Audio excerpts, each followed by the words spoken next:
Mimi nashangaa. Sasa hii nimeona picha nyingine last week. Watu wamepiga picha wanasema ati audacity of hope. New dawn. Sasa Rigathi Gachagua ndio new dawn in Kenya. Jamani. Unajua saa nyingine mimi nataka hata Yesu arudi haraka.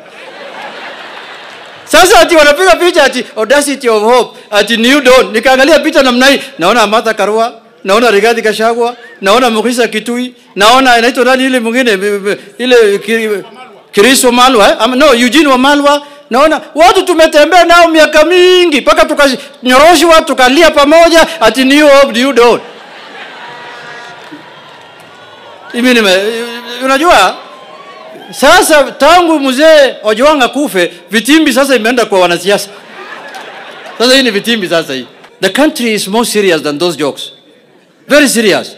Watu wanaenda sasa sherehe, wanatembea na magari sijui ngapi, wanafanya sijui muziki kila jana I was watching kitimbi kingine hapa Kisii. Sasa mimi nilikuwa nafikiri wananchi wataambiwa what they are going to do for them, what hope they have for them, wanaenda ku launch Ruto must go. That one you don't need any launching. Unaweza sema tukiwa Nairobi kwa microphone. Watu wameshasema mpaka wamechoka.